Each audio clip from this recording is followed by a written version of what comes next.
Welcome everyone to episode 343 of Just Joshing. I am your host Joshua Panteloresco. I write stuff in podcast too. Today, SM Carriere joins the podcast, my second CanCon conversation. What can I say? The world gets weirder every day. Everything's slowly shutting down in Vancouver. Last night the 24-hour Tim Hortons by my house was shut down. That's it. It's done. I kind of made it a point in the last little bit to say goodbye to people. I stopped by the comic shop for the last time yesterday. Probably last time. I might go next week if it's still there, but I have my doubts it's still going to be there, which is too bad. But it was, I thought, important to wrap things up. Most of my business is taken care of. I got suitcases for Value Village yesterday. I figure everything will probably officially shut down in Vancouver as of Monday, except for the essential stuff. My job will probably be running next week. Shipping is still very important, especially in this time.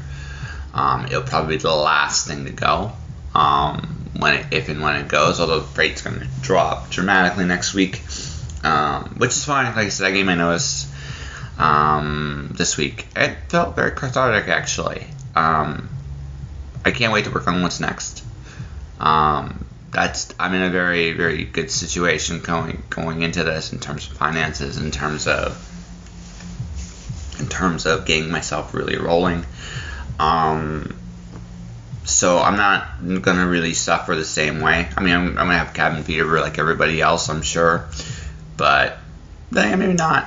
I got a lot of things kind of coming on my plate, and like I said, unlike everybody else, I see opportunities. There's a lot I think we can all do. I wrote an article last night. Hopefully gonna find a home for it. Maybe I'll just put it out myself. I'm not sure. It's called "How My Personal Apocalypse Prepared Me for This One," and it's basically about what I learned from my last personal crisis in life, and what I learned from adversity, and what I learned from what matters. But anyways, let's just get to our conversation, shall we?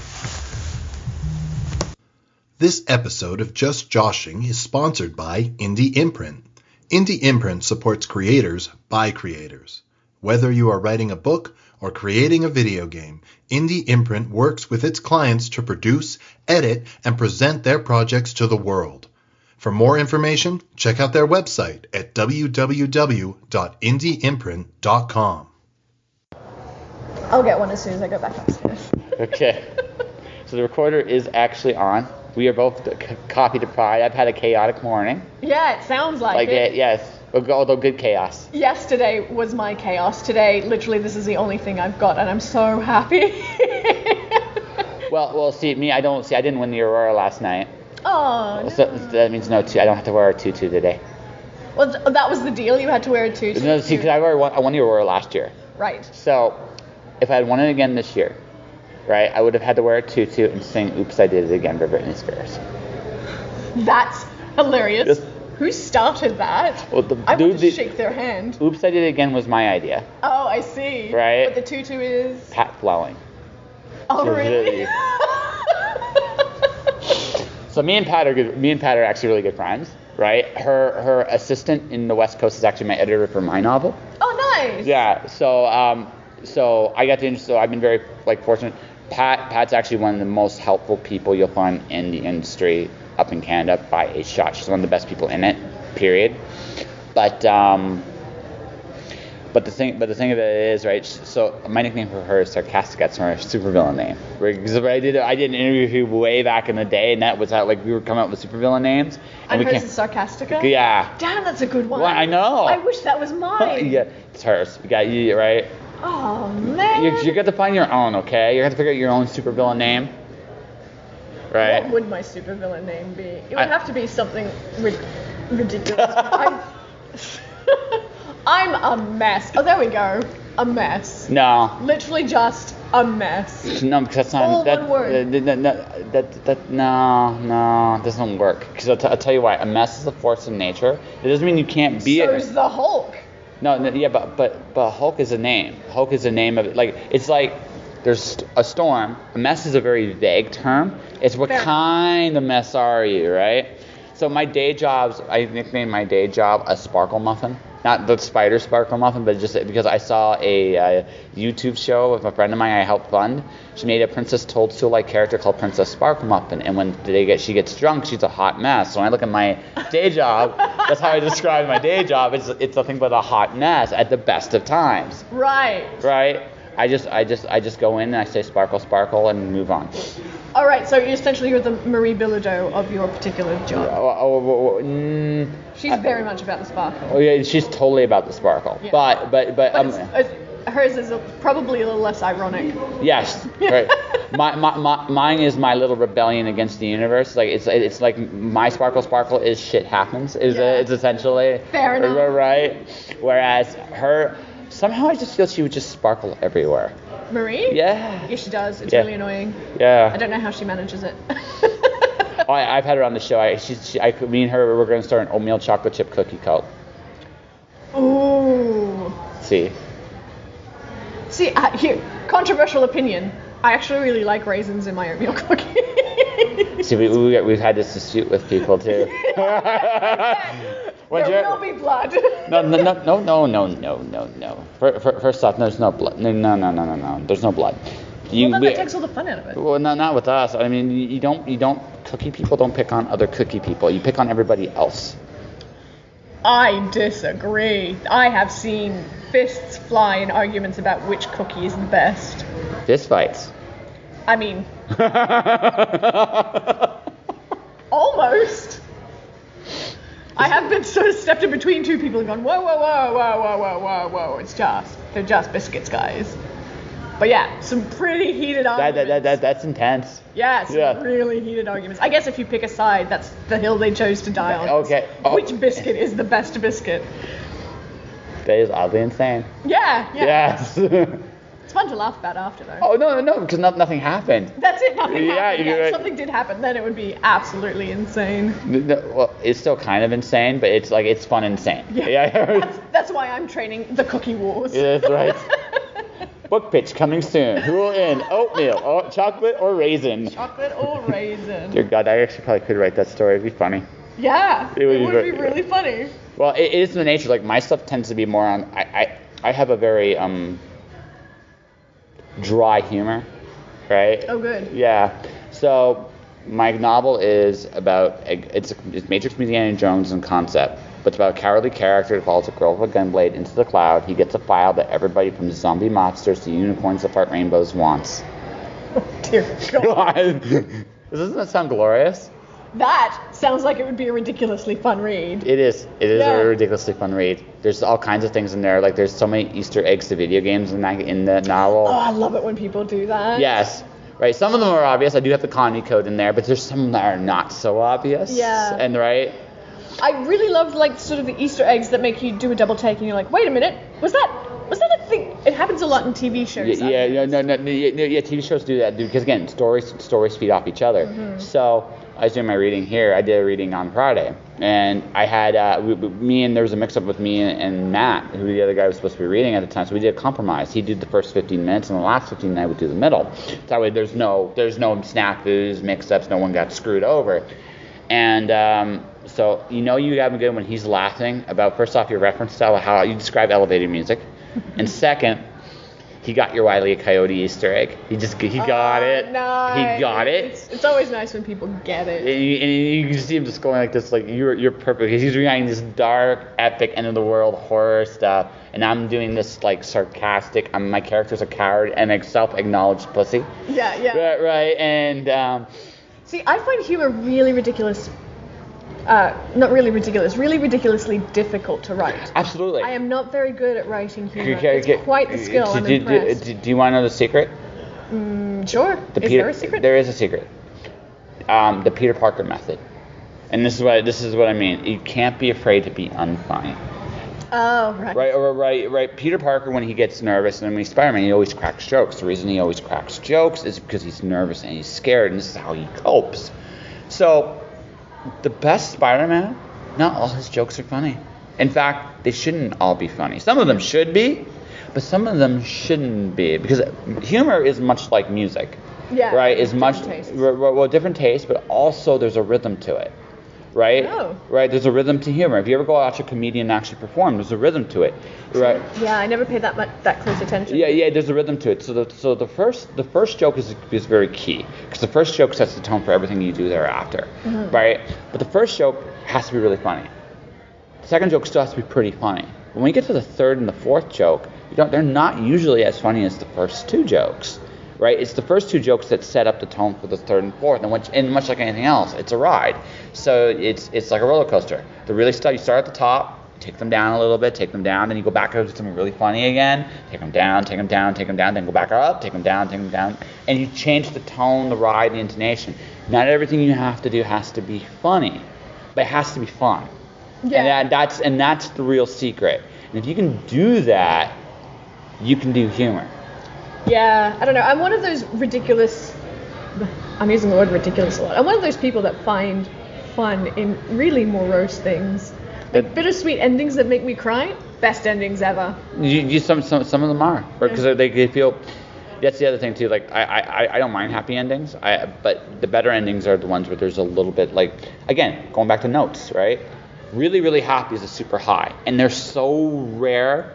They almost seem corny.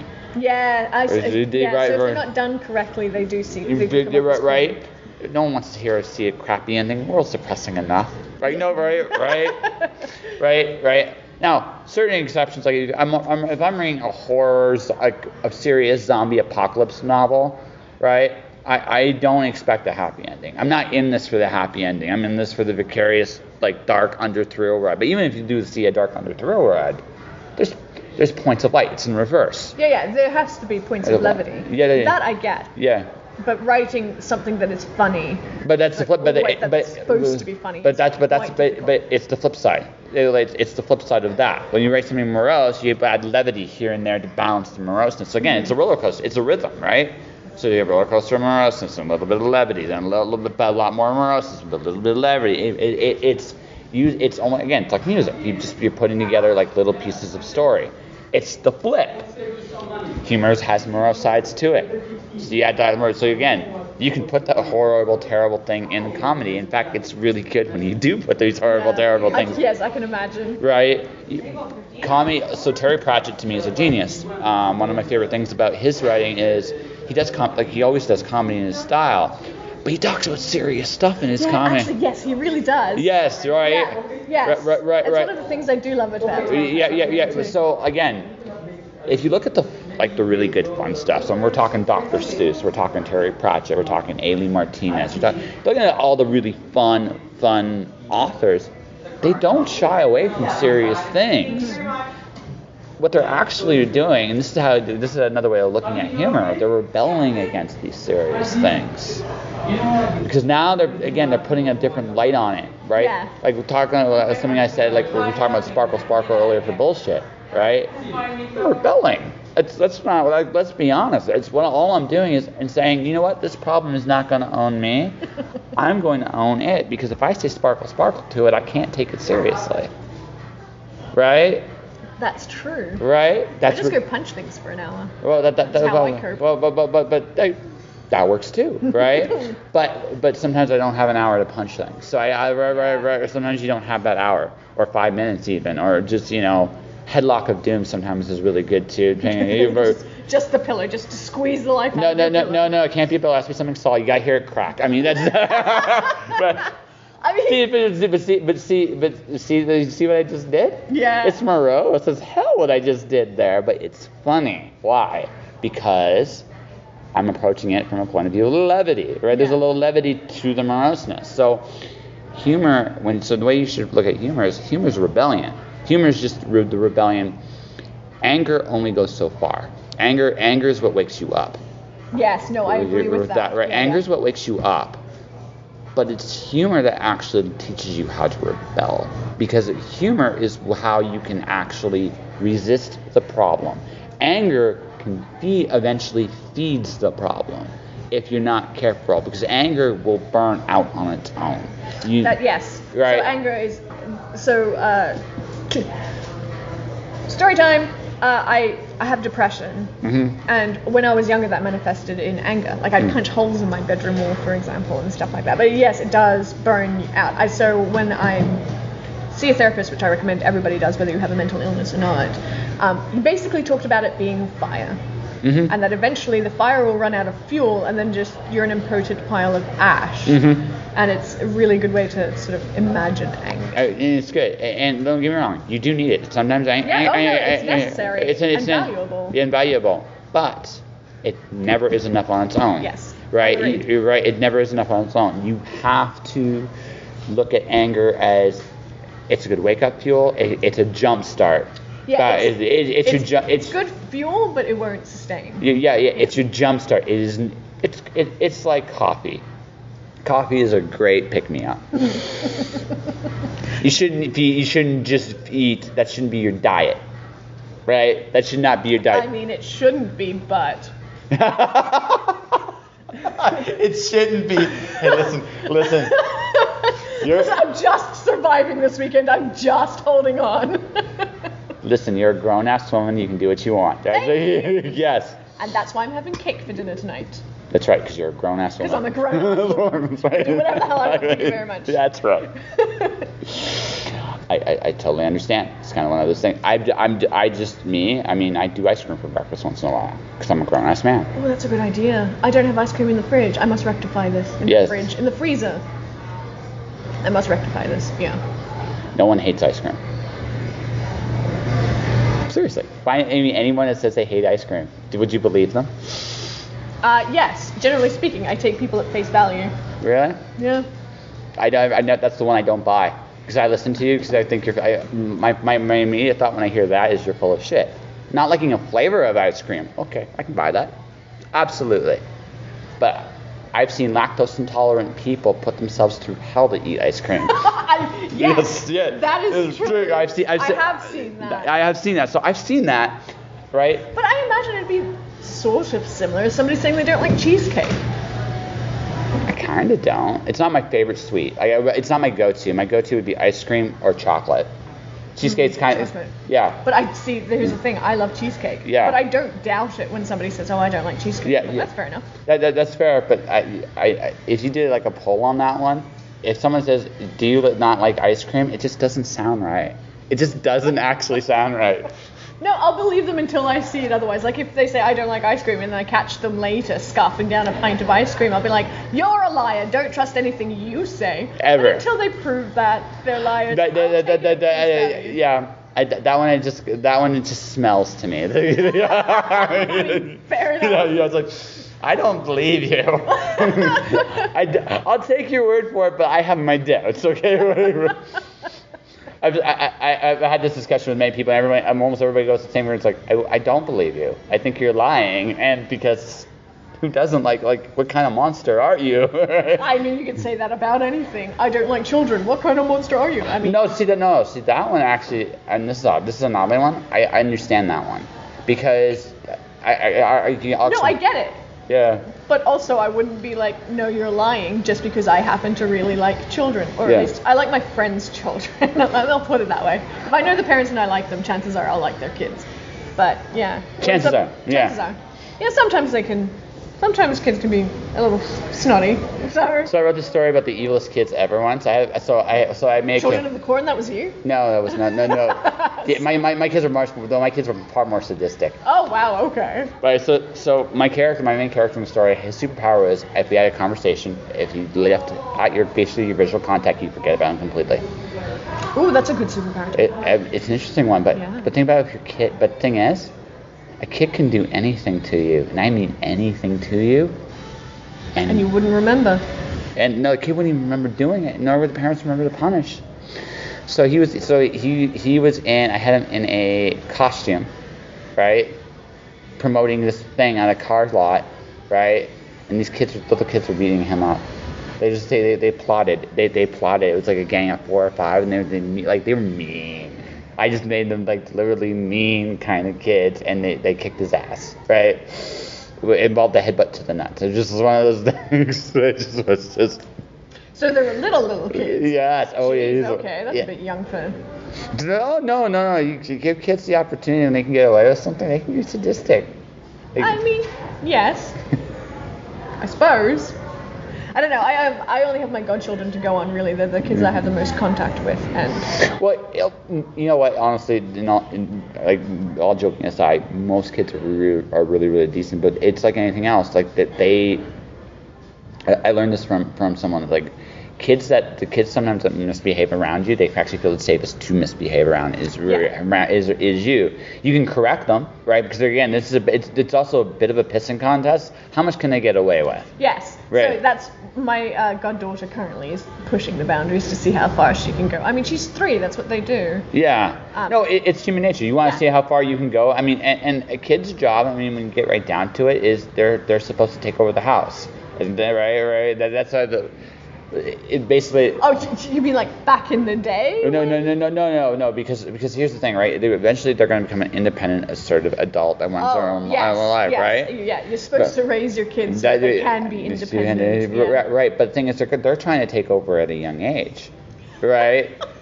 No, it's true. They're trying to get away with whatever they can, and if you let them get away with too much, they do dictate how the house goes, and they win at an age they shouldn't be able to do it. Yes. Right. That is true. Right. That's why when you're young, when the kids are younger, parents have to be tyrants. And so, right, because they have to be, because there's no other way to be, because they. Well, they don't really have to be tyrants.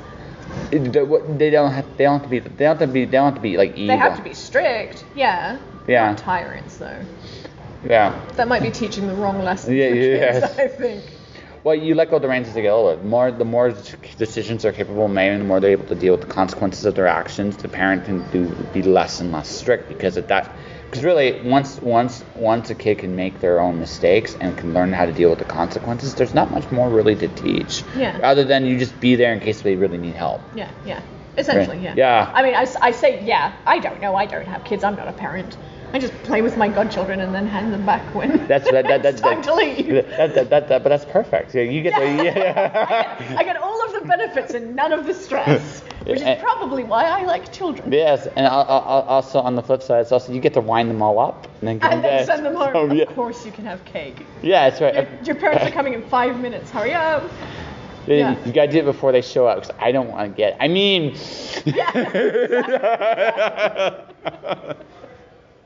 Yeah. It's like, Mom, Auntie SM gave us cake and cookies and ice cream, and then they're looking at you. The ceiling. I hate you so. I hate you so much, and I just smile and wave.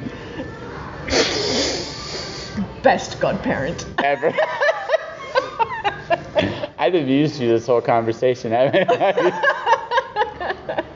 Not quite what I expected, but it's okay. Oh, yeah. How do they even start? The way conversations usually do. Random. Which are usually the best conversations, let's be honest. Well, let's be honest. Like, I want to know about your books, but ultimately... Oh, no. Let me finish the conversation. I do want to know about your books, but honestly, it would be a waste. It would be a waste to have this opportunity not to talk to you as a person while I have this opportunity to talk to you as a person. I appreciate being spoken to as a person. Yeah, it's like, hey, you writer person, you write stuff, tell me about it, and you just give me an automatic pitch machine. It's like, that's great. Now what do we do for the next video? Actually, honestly, I'm terrible at pitching. Really? Yeah. Oh God, I'm so bad at it. I'm so terrible. What gets you with pitching? Well, one, nerves. Because I get very nervous. Nerves are actually healthy. Yes. Well, yeah. No, they're a little healthy. You want it.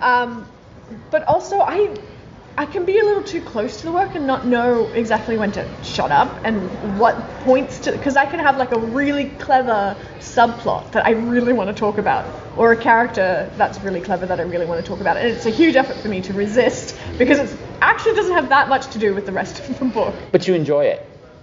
Like, I don't enjoy the act. No, not the act of pitching, but you enjoy those parts of the book. Oh, yeah. Yeah. That's why you want to talk about it. Yeah, actually, one of the most recent, I didn't pitch it at CanCon because I think I need to fix it up still a little bit.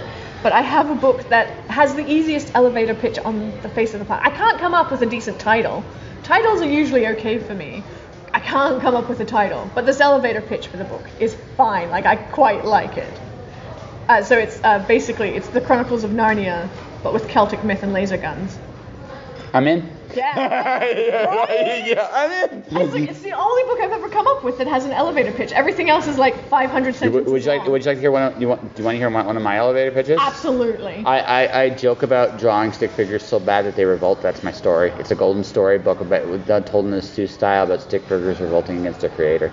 That is really cool. Yes. I wrote it like a Dr. Seuss book. It hurt my brain a lot. I bet. Yeah. Yeah. So in this book, this book series that I'm writing, the second book, has a character who has multiple personalities, and that's bending my brain a lot because they all refer to themselves like in the first person. They all refer to themselves as themselves, and they act differently from one another, but they all share the same body. And when they are acting in unison, it becomes like another different entity altogether. So I read a book with this multiple personality. It was a nanotech book, and the main character imagined like he had all his personalities were being managed by this artificial construct inside his head. The interesting thing was the artificial construct was actually, it was ironic because it actually was a personality he created to manage all his personalities. Yeah, there is a theory floating around that multiple personalities are really just the brain's way of coping with the world, essentially.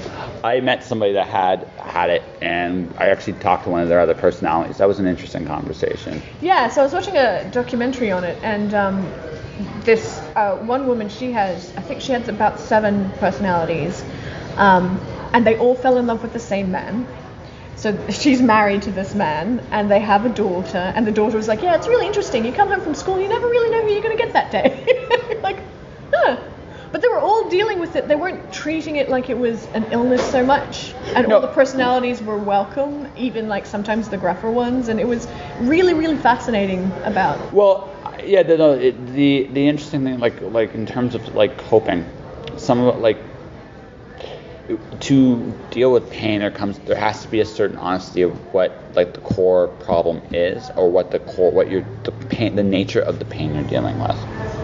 Right, and not everybody has the same kind of coping mechanisms. No, and that was so the psychiatrist who was not necessarily treating this patient was saying that like these personalities, they all exist. They're a coping mechanism, and as long as you like basically treat them all with respect, there's really nothing wrong with having multiple personalities. There's nothing wrong with it at all. She's perfectly normal. She's perfectly healthy and happy. Her life is going great now. But I mean, she was like a multiple trauma survivor. The stuff that happened to her was horrific. Yeah, and that's it. So what do? You nature when you're in a lot of pain is you try to put it in little corners so you can actually have a moment of numbness here and there, so you don't feel it. And so, right, that's how some people would cope. Yeah. So he described hers as basically these personalities came up as a way to protect her. So they're all basically protectors. There's the nurturing mother personality, and then there's like the full-on I will cut a bitch personality. And yeah, it's a really fascinating documentary. I wish I could remember the title of it, which I can't right now, which is not surprising given how this weekend has gone. I'm surprised I'm even speaking with any kind of precision. It's okay, we're having a good time though, right? Yeah, so it was a fantastic documentary. It really did make me look at multiple personalities quite differently. It's interesting. As I've gotten older / wiser, we'll let the wiser thing kind of. Yeah, same. I've gotten older and also simultaneously younger. I'm 36 going on 12. I'm 38 and I don't know if I'm 12. I'm not old enough for Netflix yet. So I'll tell you my Netflix story. So I tried so Buddy got Netflix. We got Netflix in the house. I was little solo roommates, and the first night they watched Daredevil. Daredevil's a good show. I have not seen it. No, that's fine. That really isn't the point of the story. Daredevil's a good show, and I know it's a good show. I enjoyed it. It was a fun little ride. I binged it like a day and a bit. It just was a binge. It's like, okay, I did it once. It's good. Kill la Kill is an anime series that is not so good. It's just right. It really? I've heard a lot of buzz about it. No. It's a good show, but it's not Daredevil. Oh, okay. Fair. Yeah, right. It's an interesting ride. Here's what I say about Kill la Kill. It is the series is not what you think it is, right? It starts off like typical battle anime. It doesn't end there at all. Like, right, it goes the tangent. There's a point in the series. It just goes. It's like, what the just happened, right? It's not a bad show, but it's not a great show. It's one I should have just put down and binge watch. I said I binge watched the whole series. Right? I decided at that point that I wasn't mature enough for Netflix because everybody binges though. No. But here's the thing: I'm doing a podcast, and I work. I'm not one of those people because I don't watch TV that often. Same. Right. So I'm not one of those people that can actually just tune it out. I'm just one of those people that get invested. So for the purposes of what I do, I can't, because if I do, I'm stuck. Now, again, if I decide to carve a day out, like say I book a day off, and I say I want to binge Netflix, I can do that. It's totally fine for that day. But it's a self-control thing, right? It's just right.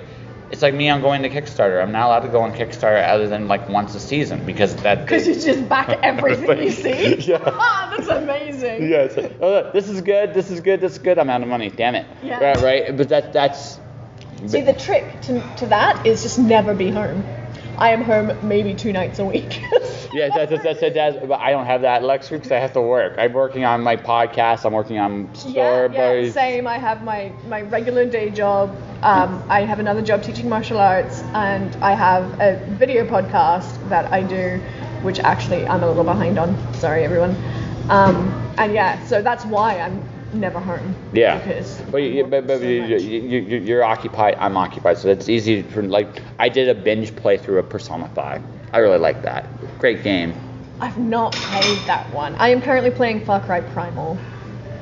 That's fun. Yeah. Yes. So, have you played any of the other Persona games? No, I'm not. Okay, so it's one part JRPG. It's one part Sims. Oh, really? Yes. So here's how this is how the concept of this game works. So there's 2 parts. There's the dungeon where you fight the monsters. This game 5 in particular is a heist game. You actually are sneaking into places trying to get. It's a cool, the dungeons are really cool. Cool. The regular game, you're a high school student with a criminal record, right? Which in Japan that's a really big thing. So the way the game works is you make friends, you find bonds, or in this case confidants, and you level up your relationships with all these people. And as you you make better personas. So when you go into the dungeons, you are actually stronger, right? So you have to max your. It is drawn sort of anime style. Yeah, right? well, very. I have seen some gameplay of it. Yeah, it's a crack. It's totally crack, because the thing is, what the game.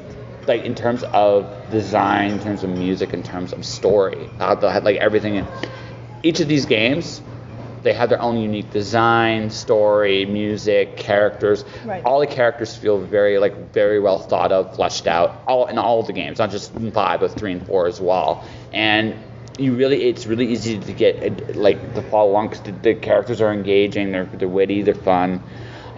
You can make choices that create some interesting moments. Your main character can have multiple girlfriends. If you go that route, though, at the end of the game, you pay for it, and it's hilarious how you pay for it. Right. If he's right, so. But there's also other cool typical things about RPGs. There's bonus bosses, bonus quests, and this is all, and you have a time limit and the game has a time limit. As it progresses, you have less and less time to get all this stuff done. So it's a really interesting. Ooh, I'm not sure I could handle that pressure. I played. But you can't do everything until you get to the second playthrough anyway. It's designed that it takes 2 playthroughs to get the full experience. Oh, really? Yes. No, trust me, you won't mind. You won't mind. Oh, I don't know. The bonus bosses, the bonus boss you only fight in the second playthrough. It is an evil fight, but it's also the coolest fight in the game. It's like this is so hard, and you get multiple cracks at it. You get as many cracks at it as you want until a certain day in the game, and it's like, okay, I'm gonna do it this time. So I tried it at the very beginning of the game. I got annihilated in the first turn, just a total annihilation. Oh, well, I knew I was going to. I just wanted to see what how close am I? Like I know I'm going to get annihilated here, but how close am I? Not even close. 20 more levels. How close am I here? I lasted a turn. You're right. Right. But no, the game isn't. So the combat is turn-based then? Yeah, the combat's turn-based. Right. It's a classic JRPG, but it's got some really cool modern elements to it, and the storytelling is incredible. And so it's like... So one of my favorite games I think I've played to date is Hellblade: Senua's Sacrifice. I've heard of it. I have not played it. I have never been so terrified or anxious in a game in my life, because it does have permadeath. I mean, you have to be very bad to hit permadeath. I'm a terrible gamer. I'm really bad at gaming. I love it, but I'm terrible at it, and I didn't get the permadeath, so I think everybody else is going to be safe. But every time you die, it was so anxiety-inducing, because you're that one step closer to just never making it. And it's quite a short game. I think it was only 14 hours for me to play from start to finish. But by the end of it, I was a wreck. I was sobbing. Like, as the credits were I live streamed this too, so I'm sobbing on live stream.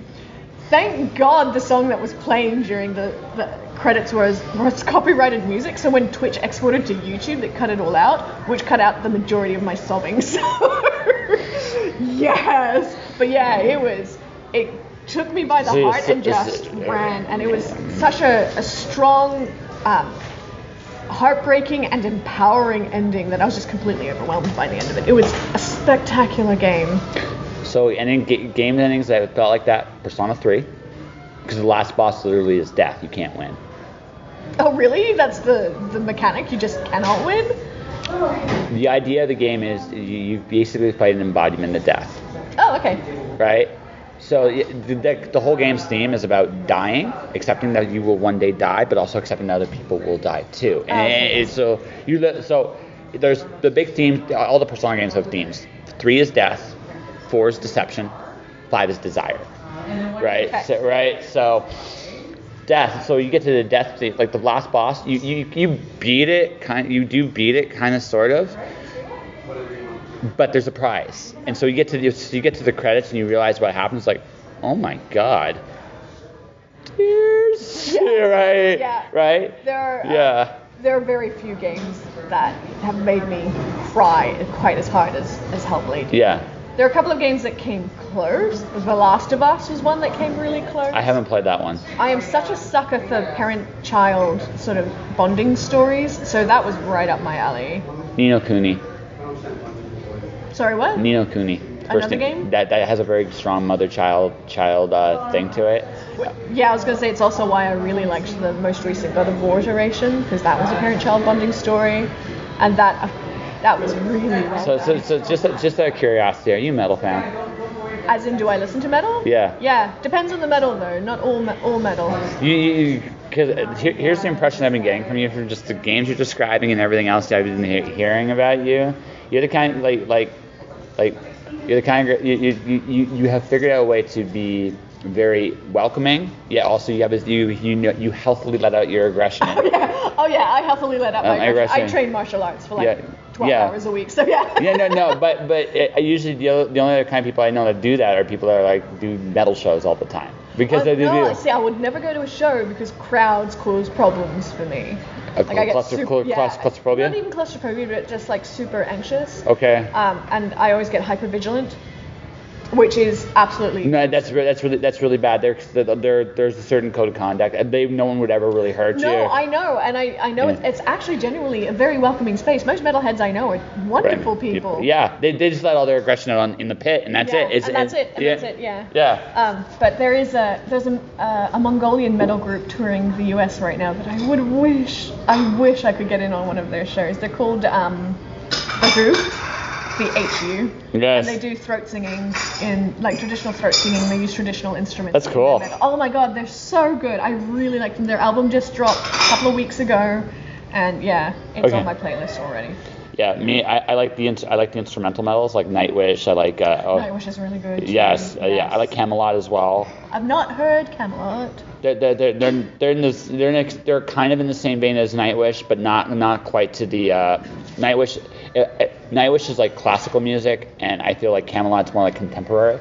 Right. Okay, But in terms of style, not guys. They're both metal bands. They're not. Yeah. See, I'm really into folk metal. Yeah. So there's a Russian folk metal group that I quite like called Arcona. There's an Indian metal group called Bloodywood. Fantastic name, and they have a couple of really amazing songs. I'd be remiss if I wouldn't plug a British band I really like. It's called By Your Leave. They were on my podcast, so I have to. Okay, I'll look them up. No, they're really cool. Like they have a very I feel like more of a traditional metal style, but they're fun and they're a lot. And I find like the cool. When you say traditional metal, is it like? Like more like an 80s like an 80s kind of Dragon Force almost kind of sound. Yeah. Not a hair band, I promise. Dragon Force actually just came out with a song about Skyrim, and I died laughing when I heard it. It's not a guilty pleasure. I really love them. Blind Guardian, because I love what they do. Are they the ones that sang the Bard song? Yes, they're good too. Yes. Yes. They also have a Wheel of Time song. They have a Wheel of Time song? Yes. Oh, I have to go look it up now. Yeah. They have a Wheel of Time song. It's really, it's not one of the more well-known ones, but it's there. It's like, oh my God, they're talking about side in and side out. I was like, okay, I know. Yeah. Robert Jordan has a Wheel of Time. It's pretty freaking cool, right? I want to try Tarja. Like, she used to be in Nightwish, but now she's kind of doing her own thing. So I'm kind of, I'm kind of want to try her. I haven't done that yet. Yeah, there's just so much good music out there. It's really hard. Actually, there's just good art out there, period. Yeah. Right? Agreed. It's hard to keep up with it all. Well, I said this to Sheila. We're kind of we are in a kind of a renaissance right now, and it's an interesting one. And most people look at a renaissance kind of like a romantic time, but when you okay, she's like, I don't know. Here, we want to hear the romantic. Where I think the romantic part is, it was an age of discovery. It was an age. Yes, rediscover really. A lot of cases, yes, but there's definitely some discovery as well, right? It was like a reawakening of the human race in terms of reason, which is cool. But what a lot of people forget about that age is it's also one of the most oppressive ages of our time as well, because this was a war of change. Because change was coming, and people in power wanted to keep in power as much as possible. Geez, what does that sound like? Yeah, of course it does. Yeah. Right? Of course it does. Right? I've always found that. It always seems to me, at least, that the arts is healthiest when change is on the horizon. Yes. When people are trying to squish that. Absolutely. It tends to. That's our act of rebellion, I think.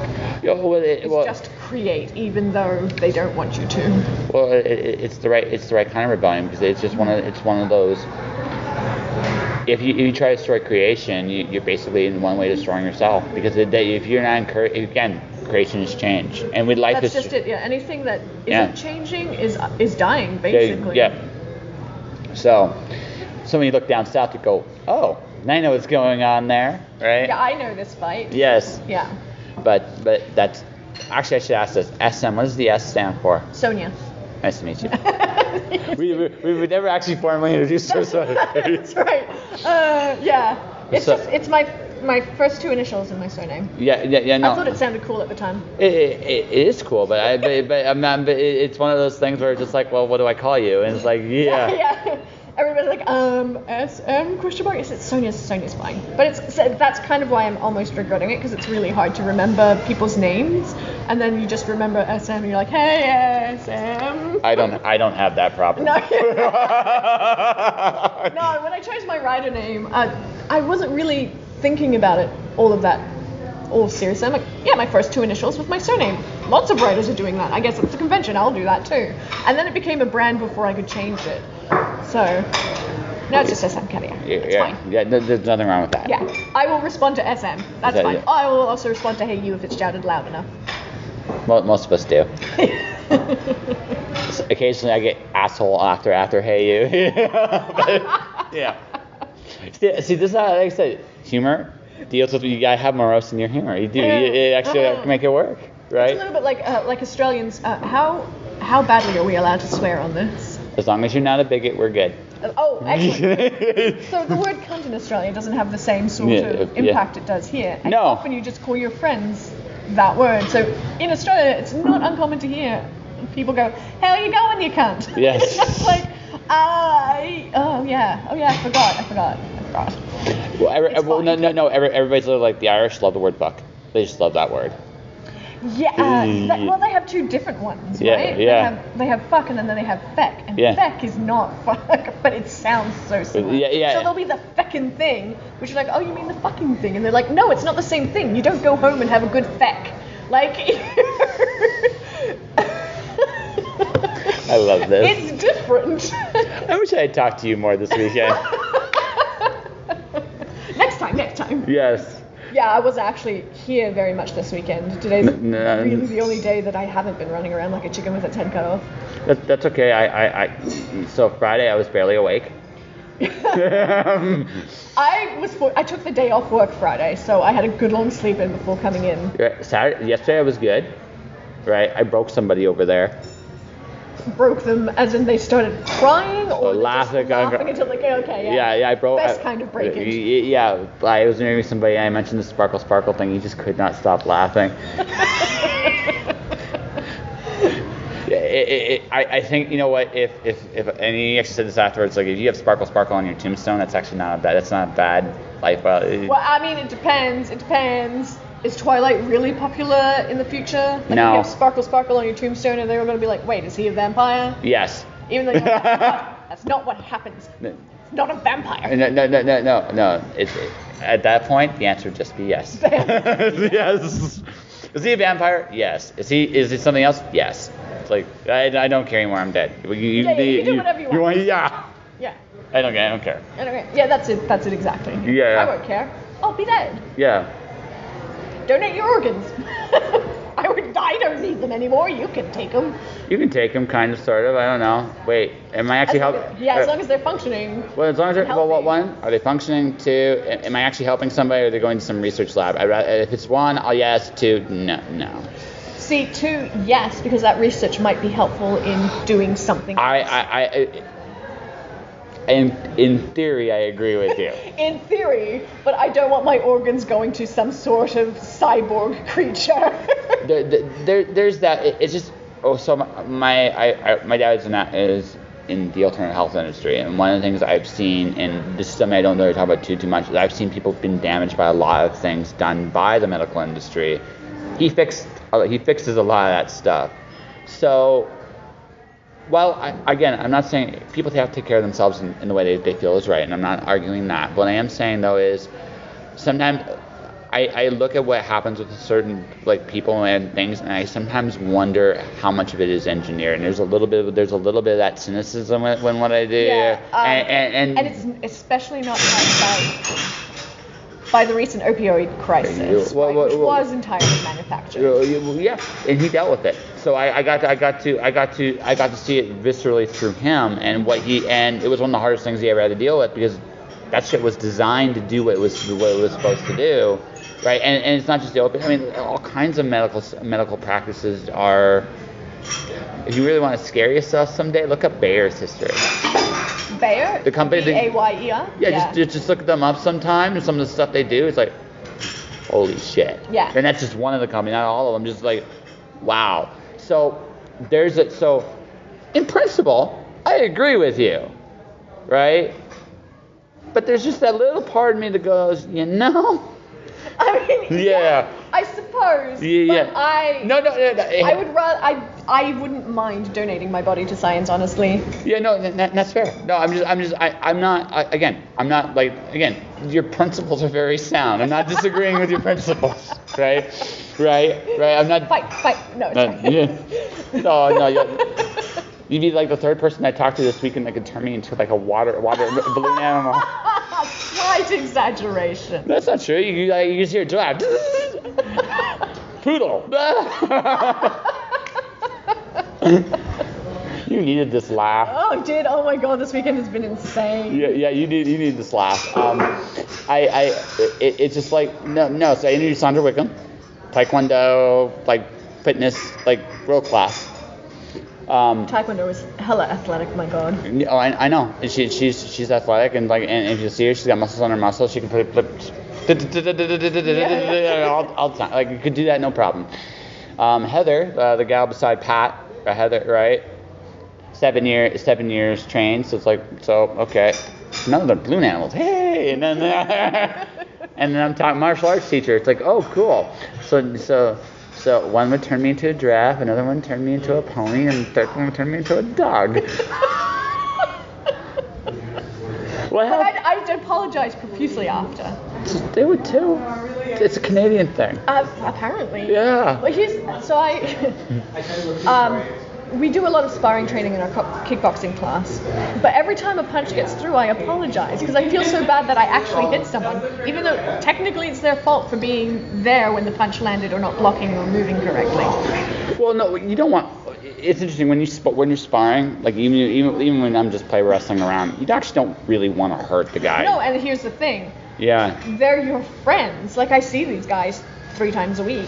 But see, there's also like an interesting catch-22 because they're exactly because they are your friends. You go at them a little harder than you go at anybody. No, really?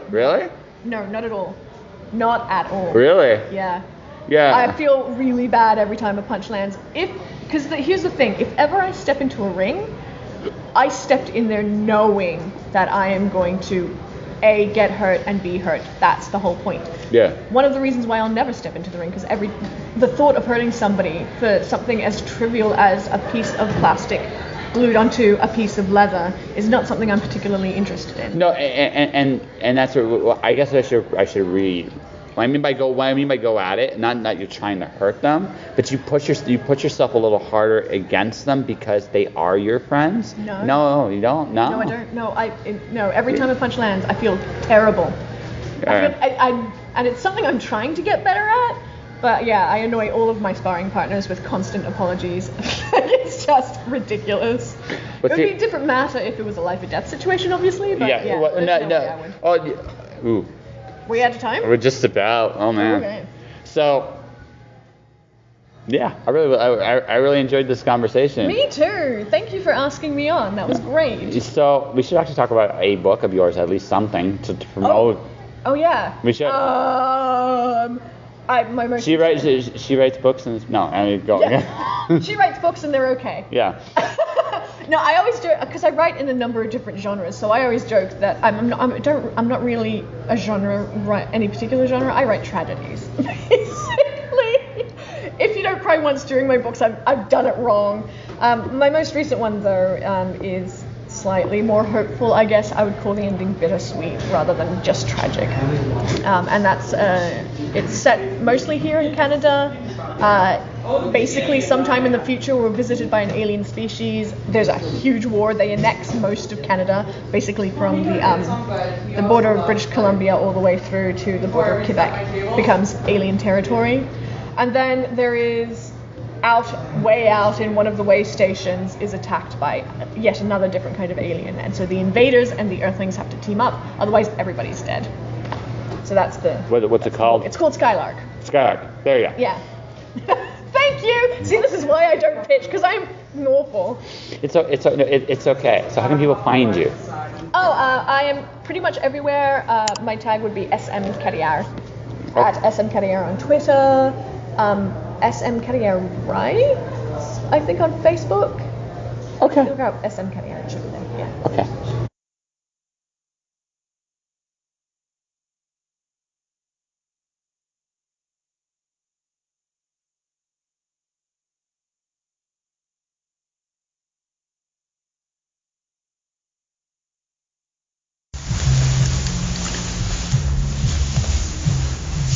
And that was my conversation with SM Carriere. Check out her books. She's got a lot of them. Skylark was her last book release, as you can see. But she's got a ton of good books out there. She was a really fun conversation. I remember meeting her and just like, yeah, she's cool. She's really, really, really cool. So I'm going to say her first name properly. Sonia, thank you very much for coming on my show and being awesome, because you are. All right, let's see. Well, now I just wait. I'm going to be trying to fly out April 1st, or if domestic travel gets shut down, I'm gone. I've already set kind of everything up. There's only really one last piece of business I got to take care of from the day job, and that's my pension, because I do get a pension, which is kind of sweet. I don't know if I'm going to get it right away, Although there's an interesting argument I should get it right away, right now, because it's kind of the end of the world as we know it. Yeah, all in all, though, I can't wait. I'm becoming nothing but busy. Just doing what I'm doing here at the podcast. Chapter 2, part 1, chapter 1, level 1, chapter 2, comes out Sunday. I've had a lot of other opportunities come my way. I'm still getting interviews like crazy. And I have some ideas where to go from here. If you're a motivational speaker, if you are someone that is used to teaching in a classroom, right now, believe it or not, the opportunity is there for you. People need heroes. Really what it comes down to right now, people need heroes. You have an opportunity to put yourself in a position to help others. Look, we're all scared. Some of us more so than others. I've been through my own personal apocalypse. It's not like this, but my own personal apocalypse gave me a mindset for this that I think is going to serve me very well. I'm not frozen at all. I see nothing but chances to take and things to move forward into. There are definitely opportunities out there, and it can be done. It really can be done. So, guys, use your skills. Get out there. Because right now, everybody's listening. And think about that. And that'll do it for this episode of Just Joshing. If you want to support the podcast, you can do so in a number of different ways. You can support it. I am on all platforms. iTunes, Google Play, Spotify, Stitcher. I am there. Just simply look me up. I will be there. Subscribe, share, let people know I'm out there. Check out my audiobook chapters, which are available every Sunday. That's going to be the next episode of the podcast, to be perfectly honest with you. So check them out. In particular, I'm proud of those. My YouTube channel is Joshua Pendelarasco. All previous 299 episodes are going to be there. And yeah, it was definitely really great and cool to be part of that. And every episode I've done, it's been amazing to me. And it's been cool to watch my evolution, kind of like baby pictures. Kind of cool. My books to watch are Storm Dance and Wandering God are available through miraclepublishing.com. Definitely check them out. Let me see, what else can I talk about? Oh, most importantly, be kind to each other out there, okay? We need it more than ever. The little things in this time matter most. So do it. Do those little things well. Stay inspired. Keep going. Just because the world ends doesn't mean you have to. Alright? Talk to you next time. Josh.